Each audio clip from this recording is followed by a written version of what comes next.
Firma el divorcio y lárgate de esta casa.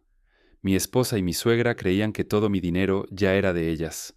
No sabían a quién estaban despertando. Soy Javier. Tengo 46 años y, hasta hace muy poco, las dos mujeres más importantes de mi vida, mi esposa y su madre, daban por hecho que cada euro que gané con el sudor de mi frente durante las últimas 2 décadas les pertenecía por decreto divino. Me sostenían la mirada con una sonrisa tóxica, seguras de que podrían utilizar el divorcio como una guillotina para decapitar mis finanzas y dejarme en la ruina absoluta. Estaban convencidas de tenerme contra las cuerdas, interpretando mi silencio como cobardía y mi tranquilidad como resignación. Cuán equivocadas estaban. Mientras ellas fantaseaban con el reparto del botín, yo ya estaba estampando mi firma en los documentos legales que las dejarían exactamente con lo que merecían. Absolutamente nada. La codicia tiene esa particularidad. Es una venda que te impide ver la realidad. Te hace creer que la persona que tienes enfrente es débil simplemente porque tiene paciencia. Pero toda paciencia tiene una fecha de caducidad. Y la mía expiró el día que escuché a mi suegra, Carmen, susurrarle al oído a mi mujer que debían despojarme de cada propiedad antes de que yo pudiera sospechar nada. Aquella tarde, taza de café en mano, las observé desde las sombras, mientras debatían qué reformas harían en la mansión utilizando mi capital, una vez que yo fuera historia antigua. En ese preciso instante, el marido proveedor murió y nació el arquitecto de su debacle financiera. Si te atraen las historias donde la traición se paga cara y el karma llega sin avisar, quédate, porque esto es un relato real de venganza. Durante casi 20 años, mi existencia se redujo a una sola misión: proveer. Me casé con Laura cuando apenas éramos unos críos de 20 y pocos años.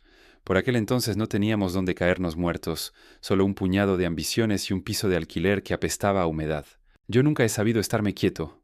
Trabajaba de sol a sol, primero cargando cajas en una empresa logística y luego, tras años de privaciones y 0 vacaciones, levantando mi propio imperio de distribución desde los cimientos. Mi filosofía era sencilla: si yo me mataba trabajando, mi familia viviría en una burbuja de cristal. Y así fue. Laura jamás tuvo que angustiarse por una factura de la luz, el seguro médico o si el coche necesitaba taller. Se suponía que ella gestionaba el hogar, pero con el tiempo acabamos contratando servicio doméstico para absolutamente todo. Poco a poco, el espacio que dejaba Laura lo ocupó su madre, Carmen. Mi suegra es el tipo de persona con un talento innato para disfrutar del dinero que no ha ganado. Jamás construyó nada propio, pero era experta en dilapidar lo ajeno. Al principio me pareció normal ayudarla. Liquidé sus deudas, le pagué viajes de lujo y permití que se instalara en nuestra rutina diaria bajo el pretexto de la unión familiar. No me di cuenta de que estaba metiendo al enemigo en mi propia casa. Mi matrimonio con Laura se transformó en una fría transacción comercial. Yo ingresaba el dinero, ella lo gastaba. Llegaba a casa destrozado tras lidiar con crisis empresariales y proveedores, y ella me recibía con quejas triviales sobre el jardinero o si el agua de la piscina estaba muy fría. La intimidad se evaporó, sustituida por un confort gélido y carísimo. Me convertí en un espectador en mi propio salón. Durante las cenas, ellas hablaban de bolsos de diseñador, cruceros y vidas ajenas. Si yo intentaba mencionar mi agotamiento o los problemas del negocio, Carmen me miraba con absoluto desdén y Laura cambiaba de tema. Me había convertido en una simple billetera con pulso. A medida que mi empresa crecía y los beneficios aumentaban, la actitud de ambas mutó. Ya no pedían favores, exigían derechos. Carmen empezó a envenenar a Laura, sugiriendo que pusiéramos las propiedades a su nombre por seguridad, como si mi gestión fuera un peligro. Laura, manipulada por los susurros constantes de su madre, comenzó a auditar mis inversiones. Querían ver los extractos bancarios, querían saber cada céntimo que había en los fondos de reserva. Yo, cegado por la rutina y una lealtad estúpida, les daba acceso a todo, pensando que era su derecho como familia. No veía que estaban tasando el tamaño de su herencia en vida. El ambiente en casa se volvió irrespirable. Recuerdo perfectamente la tarde en que llegué antes de tiempo y las encontré en la terraza. No me vieron entrar. Estaban absortas revisando revistas inmobiliarias de alto standing. Carmen le decía: «Cuando te deshagas de él, compra en esta zona, Laura. Con tu parte de la liquidación podrás vivir como una reina sin tener que aguantar sus horarios ni su presencia». Laura no la defendió, no dijo que quería estar conmigo.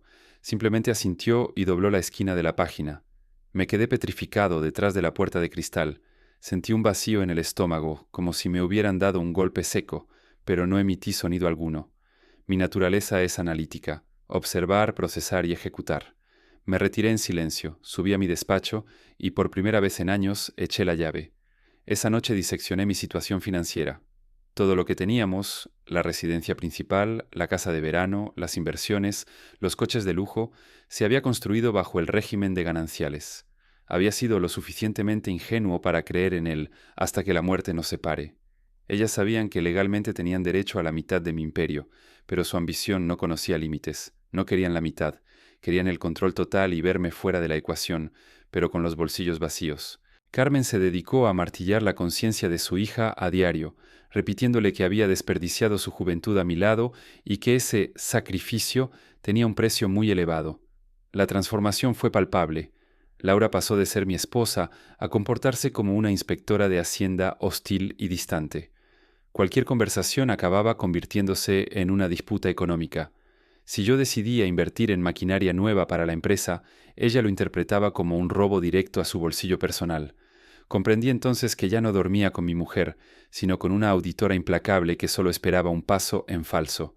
Carmen, desde la sombra, era la estratega que avivaba las llamas de la codicia y la insatisfacción. Yo seguía cumpliendo mi rol, pagando religiosamente las tarjetas de crédito sin límite, pero por dentro algo se había quebrado para siempre. Para ellas conceptos como la lealtad o la justicia se medían exclusivamente en ceros a la derecha. Dejé de ser el hombre que las cuidaba para convertirme en el único obstáculo que se interponía entre ellas y la fortuna total. Estaban tan seguras de su posición, tan confiadas en que las leyes de divorcio las protegerían ciegamente, que cometieron el error de bajar la guardia. Me subestimaron, pensaron que era un simple trabajador agotado que cedería ante cualquier chantaje para evitar un escándalo público. Ignoraban que la misma mente analítica que levantó un imperio logístico desde la nada podía desmantelar un matrimonio con una precisión quirúrgica y letal. Mi silencio no era sumisión, era el tiempo que necesitaba para asimilar que mi vida anterior había muerto y para armarme de cara a la guerra que ellas habían declarado. El detonante final llegó un martes por la noche. Al cruzar la puerta no hubo gritos, solo una frialdad sepulcral que helaba la sangre. Llegué a casa con el peso de la jornada laboral sobre los hombros y las encontré sentadas en el comedor principal. No había cena servida. Sobre la mesa de caoba solo había carpetas legales y dos rostros que ya no reconocía. Laura lucía esa sonrisa arrogante de quien cree tener un póker de ases en la mano. Carmen, a su lado, paladeaba una copa de vino, mirándome con el desdén con el que se mira a un empleado a punto de ser despedido. Laura deslizó un sobre por la mesa hasta detenerlo frente a mí. No eran facturas, era la demanda de divorcio. Sin un atisbo de remordimiento, me soltó que el amor se había acabado, que se sentía asfixiada por mi ritmo de vida y que exigía su libertad. Pero su concepto de libertad tenía una tarifa muy concreta: la mansión, el 60% de mis activos líquidos y una pensión vitalicia astronómica que me encadenaría al trabajo hasta el día de mi muerte solo para financiar sus caprichos. Cuando intenté replicar, Carmen me cortó con una sonrisa viperina, advirtiéndome que no complicara las cosas. Laura fue más allá. Empezó a recitar una lista de supuestos abandonos emocionales y amenazó con destruir mi reputación profesional contactando a mis mejores clientes para alegar un maltrato psicológico que jamás existió. Sé inteligente, Javier. Firma y largo. El dinero es lo mínimo que nos debes, sentenció mirándome a los ojos. En ese instante vi la cruda realidad. Para ellas yo no era un ser humano, sino un pozo de petróleo que querían secar antes de clausurar. Lo más doloroso no fue la extorsión financiera, sino el absoluto desprecio en sus gestos. Carmen se levantó, se acercó a mí y con una palmada condescendiente en el hombro me dio un ultimátum. Tenía 48 horas para hacer las maletas e irme a un hotel. Me estaban expulsando de la casa que yo había diseñado y pagado ladrillo a ladrillo, tratándome como a un intruso indeseable. Laura ni siquiera me miraba. Ya estaba absorta en su móvil, probablemente eligiendo muebles nuevos para su nueva vida de soltera millonaria. La humillación fue absoluta. Me sentí pequeño, utilizado y desechado. Esa misma noche intenté entrar en mi despacho para recuperar unos documentos de la empresa, pero la llave no giraba. La cerradura había sido cambiada. Laura apareció en el pasillo, de brazos cruzados, informándome con frialdad de que el contenido de esa habitación era ahora patrimonio en litigio y que no podía acceder sin la presencia de su abogado. Fue entonces cuando mi paciencia mutó en algo mucho más oscuro. Sentí una furia silenciosa, una quemadura interna que, lejos de hacerme gritar, me aclaró la mente de una forma aterradora. Ellas pensaban que yo era débil porque siempre fui complaciente, pero olvidaron que mi generosidad era una elección, no una falta de carácter. Me refugié en el cuarto de invitados y pasé la noche en vela, escuchando sus risas y brindis al otro lado de la pared. Celebraban su victoria prematura con más vino, planeando cómo venderían mi colección de coches y cómo reformarían mi estudio para convertirlo en un gimnasio para Laura. Hablaban de mí en pasado como si ya fuera un cadáver financiero. Cada carcajada suya era un clavo más en el ataúd de mi piedad. No sentí ganas de llorar, sentí una sed absoluta de justicia. A la mañana siguiente bajé a la cocina. Carmen me miró con repugnancia mientras desayunaba, preguntándome por qué seguía allí.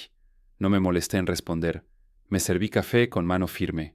Laura entró poco después para recordarme que el reloj corría y que ya había contratado a un cerrajero para cambiar todas las llaves de la propiedad el viernes por la mañana. Esto ya no te pertenece, Javier. Acéptalo, dijo mientras se servía un zumo orgánico. Salí de la casa con lo puesto y mi maletín. Al llegar al coche vi que Laura había pegado una nota ridícula de propiedad en disputa en el parabrisas.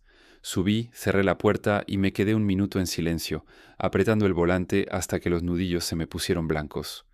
Estaba en la calle, bajo amenaza de ruina y siendo extorsionado por las dos personas a las que más había protegido, pero lo que ellas no sabían era que en mi maletín llevaba una copia de ciertos contratos blindados que yo había empezado a redactar meses atrás, justo cuando el hedor de su traición se hizo imposible de ignorar. La pérdida material fue devastadora. Me habían despojado de mi techo y de mi paz mental, pero cometieron el error de dejarme intacto lo único que no podían embargar, mi intelecto. Me atrincheré en un despacho modesto y funcional que un viejo colega del sector me cedió. No buscaba lujos ni comodidades, solo aislamiento absoluto y una conexión a Internet de alta velocidad. Mi primera maniobra táctica fue contactar a Santiago, un especialista en derecho mercantil y blindaje patrimonial con el que había colaborado en el pasado. Santiago no era el típico abogado de familia que busca la mediación, era un auténtico depredador financiero. Nos citamos en una cafetería discreta, lejos de las miradas curiosas. Tras hojear la demanda que Laura me había lanzado, soltó una carcajada seca y desprovista de humor. Se creen maestras del ajedrez, sentenció mirándome a los ojos, y no se han enterado de que el tablero es propiedad tuya. Nuestra estrategia no sería un ataque frontal, sino una demolición estructural. El fallo garrafal de Laura y Carmen fue asumir que mi patrimonio era un bloque monolítico y estático, y que mi empresa funcionaba como un simple cajero automático. Ignoraban por completo la complejidad de los holdings y los fideicomisos. Años atrás, guiado por una intuición que ahora me salvaba la vida, había blindado la propiedad intelectual de mis procesos logísticos y la marca comercial bajo una entidad jurídica independiente, constituida antes de mi matrimonio y jamás contaminada con fondos gananciales. Siguiendo la hoja de ruta de Santiago, inicié la contraofensiva. El primer movimiento fue una asfixia financiera controlada. Como administrador único de la compañía operativa, decreté una auditoría forense integral. Cancelé fulminantemente todos los gastos corporativos superfluos, incluidas las tarjetas de crédito Black que Laura utilizaba para sus caprichos personales.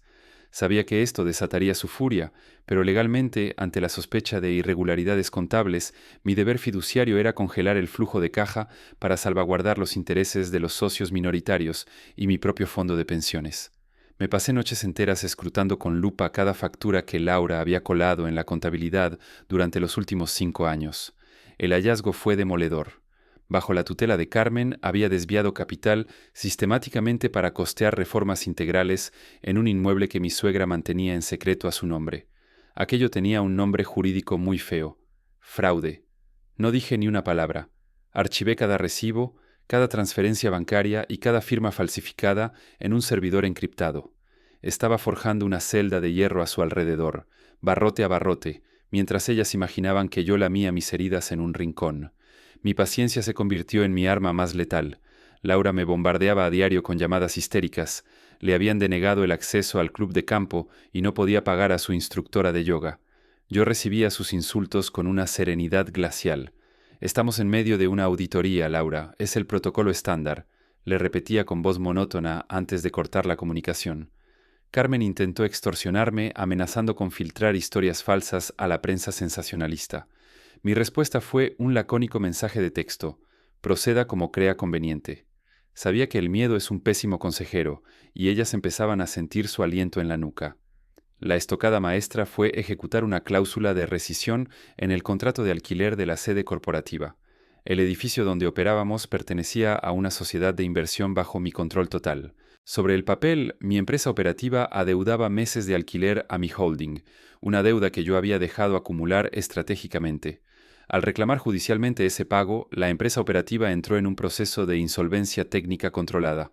Ante los ojos del juez de familia, el gran botín que ellas planeaban repartirse se estaba evaporando legalmente, transmutando en pasivos y obligaciones que yo, como gestor, estaba obligado a saldar. Paralelamente, recluté a un aliado improbable, el antiguo contable de Carmen, a quien ella había despedido años atrás, dejándole a deber sus honorarios. Lo localicé viviendo en condiciones precarias. Bastó saldar su vieja deuda y un poco de diplomacia para que me entregara los libros contables negros. Allí estaba todo, el esquema detallado de cómo Carmen manipulaba a Laura para drenar nuestras cuentas conjuntas hacia depósitos privados bajo el control de mi suegra. Ya tenía el mapa completo del saqueo. No buscaban solo mi dinero, llevaban años robándome sistemáticamente para labrarse un retiro dorado a mi costa. No me precipité. Cada paso estaba milimétricamente medido. Santiago y yo redactamos la contestación a la demanda de divorcio, pero adjuntando una querella criminal por administración desleal, fraude y alzamiento de bienes. El objetivo ya no era discutir la pensión compensatoria, sino evitar que acabaran entre rejas. Me levantaba de madrugada para revisar jurisprudencia y balances, sintiéndome más vivo que nunca. La adrenalina de la supervivencia había sustituido la apatía de mi matrimonio difunto. Miraba las fotos de nuestra boda y no sentía nostalgia ni tristeza, sino la fría satisfacción de quien descifra el truco de un ilusionista. Me habían echado de mi propia casa, pero yo las estaba borrando de mi futuro. La red estaba tendida. Solo faltaba que ellas dieran el paso definitivo hacia la trampa que su propia codicia había construido. El día de la vista definitiva no hubo circo mediático, solo el zumbido del aire acondicionado en una sala de reuniones aséptica revestida de madera noble. Laura llegó del brazo de Carmen. Ambas vestían de luto riguroso y llevaban gafas de sol oscuras, proyectando esa imagen de viudas dolientes y víctimas sofisticadas que tanto habían ensayado frente al espejo. Me dedicaron una mirada que mezclaba lástima y una arrogancia prematura. Laura golpeó la mesa con una carpeta voluminosa exigiendo la liquidación inmediata de la mansión y acceso irrestricto a la tesorería de la empresa. Su abogado, un tipo que miraba más su reloj que los papeles, soltó un discurso vacío sobre justicia compensatoria. Yo permanecí inmóvil, sentado con las manos entrelazadas, observando el espectáculo. Santiago ni siquiera se molestó en abrir su maletín al principio. Esperó pacientemente a que terminaran su fantasía sobre la fortuna oculta que supuestamente yo atesoraba. Cuando el abogado contrario calló, Santiago sacó una tablet con parsimonia y giró la pantalla hacia ellos. Antes de hablar de repartos, dijo con un tono de voz quirúrgico, debemos auditar la procedencia de los activos y la solvencia real de la sociedad de gananciales. En la pantalla brillaron los registros de las transferencias masivas que Laura había desviado a la cuenta opaca de Carmen durante los últimos 3 años. El rostro de Laura mutó de la soberbia al pánico absoluto y una palidez enfermiza en cuestión de segundos. Carmen abrió la boca para protestar, pero Santiago alzó una mano pidiendo silencio. Acto seguido, desplegó el informe forense que certificaba que el dinero de las reformas en la propiedad secreta de Carmen había salido fraudulentamente de las arcas de mi empresa. Esto ya no es un simple divorcio, sentenció Santiago clavando sus ojos en ellas. Esto es un expediente criminal. Si este asunto escala a la vía penal, tanto la señora Carmen como su hija se enfrentan a una petición de prisión incondicional por delitos continuados de estafa, apropiación indebida y un esquema de blanqueo de capitales de manual. El abogado de Laura se aflojó el nudo de la corbata, visiblemente acorralado. Buscó la mirada de sus clientes esperando una defensa o una coartada, pero solo halló el vacío absoluto del terror. Fue en ese preciso instante cuando decidí romper mi silencio. Mi voz sonó extraña, ajena, con una frialdad metálica desprovista de cualquier emoción, ni odio ni compasión. Disteis por hecho que mi patrimonio era vuestro coto privado de casa, simplemente porque yo traía el dinero a casa, les dije clavándoles la mirada. Pero olvidasteis un pequeño detalle. El hombre que sabe cómo generar riqueza también sabe rastrear hasta el último céntimo que se le escapa. La realidad es la siguiente. No solo no vais a recibir la mitad de la empresa, sino que la sociedad mercantil, en calidad de víctima de vuestro desfalco sistemático, se ha personado como acusación particular exigiendo la restitución íntegra de los activos sustraídos.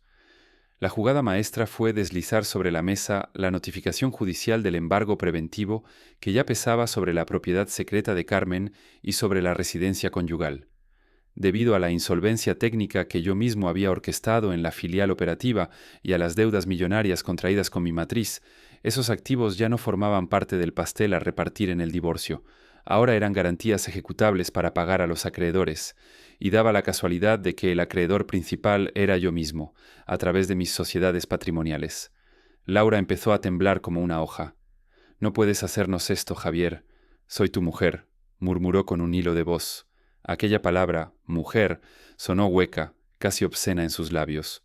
Carmen, intentando recuperar un atisbo de su antigua soberbia, gritó que yo era un monstruo y amenazó con hundirme en la prensa rosa. Le hice un gesto imperceptible a Santiago y él depositó sobre la mesa la última carta de la baraja.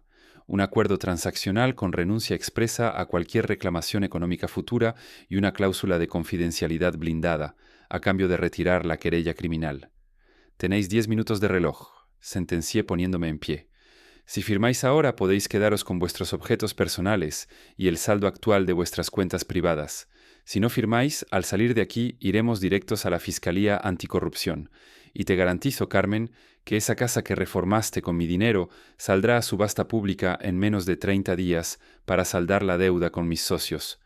El silencio que inundó la sala fue, sin duda, la melodía más dulce que he escuchado jamás. Pude ver, en tiempo real, cómo su fachada de altivez se resquebrajaba hasta convertirse en pura desesperación. Laura miraba a su madre con los ojos desorbitados, buscando una salida de emergencia que no existía. Carmen, por primera vez en 20 años, se quedó muda. Su avaricia desmedida las había conducido a un callejón sin salida, donde la única victoria posible era evitar la cárcel, aunque fuera con los bolsillos vacíos. Su propio abogado se inclinó y les susurró al oído que era la oferta más generosa que iban a recibir en sus vidas. Firmaron los documentos con manos temblorosas, derrotadas. Cuando Laura soltó el bolígrafo, me lanzó una mirada cargada de un odio visceral, un rencor puro donde no quedaba ni rastro de la mujer con la que me casé. Yo, en cambio, no sentí nada, ni rabia, ni alivio, ni pena, solo la fría y aséptica satisfacción de ver cómo el caos volvía al orden. Habían diseñado meticulosamente mi funeral financiero y habían acabado cavando la tumba de sus propias ambiciones. Cogí mi maletín, le hice un gesto de aprobación a Santiago y abandoné la sala sin volver la vista atrás. Al salir al pasillo, el aire parecía más limpio, más ligero. La traición tiene un precio de mercado, y aquella mañana la factura había sido saldada hasta el último céntimo. Han pasado varios meses desde aquella reunión en el despacho. A veces, en la soledad de mi nueva rutina, reflexiono sobre el desenlace. No hubo fiestas ni celebraciones. Tampoco busco que nadie me dé la razón. La mansión se vendió para cubrir los agujeros contables destapados por la auditoría, y ahora pertenece a una familia que, espero, llene sus paredes de la honestidad que a nosotros nos faltó. Laura y su madre malviven ahora en un piso interior, pequeño y oscuro, en uno de esos barrios de los que solían burlarse con desdén. Sé por amigos comunes que la relación entre ellas está rota. La culpa es un ácido corrosivo que destruye cualquier vínculo cuando ya no hay dinero para maquillar el resentimiento. Carmen culpa a su hija por no haber sido más lista, y Laura culpa a su madre por haberla empujado al precipicio sin paracaídas. Mi empresa ha recuperado su velocidad de crucero, más sólida y saneada que nunca ahora que he sellado las fugas de capital. He aprendido una lección vital. La lealtad no se compra con estabilidad económica ni con regalos caros. Muchos hombres caemos en el error de creer que ser un buen proveedor garantiza el respeto, pero la realidad es que el respeto solo se gana estableciendo límites infranqueables. No considero que haya tirado 20 años de mi vida a la basura. He pagado un máster carísimo para entender quién soy realmente y de qué soy capaz cuando me empujan al abismo. Camino por la calle y nadie sospecha que, tras esta apariencia tranquila, hay un hombre que tuvo que demoler su propia vida para salvar su dignidad. No busco pareja ni intento justificarme ante nadie. Los resultados hablan por sí solos. La frialdad con la que ejecuté mi plan no fue crueldad, fue supervivencia. En este mundo, si permites que los demás crean que tu cartera les pertenece, acabarán creyendo que son dueños de tu vida. A veces me preguntan si me arrepiento de haber sido tan implacable, de haberlas dejado prácticamente en la indigencia después de tanto tiempo compartido. Mi respuesta es siempre el silencio. No puedes tener piedad con quien afilaba el cuchillo mientras dormíais bajo el mismo techo. La justicia no siempre es poética ni agradable, pero es imprescindible para poder mirarse al espejo. Hoy mi dinero es mío, mis decisiones son mías, y lo más importante, mi paz es innegociable. A veces, la mejor venganza no es hacer nada, sino sentarse a ver cómo la vida pasa las facturas pendientes. Si esta historia te ha mantenido pegado a la pantalla, dale a me gusta y cuéntame en los comentarios qué habrías hecho tú en mi lugar. Y si aún no formas parte de esta comunidad, suscríbete y activa la campanita para no perderte los próximos relatos.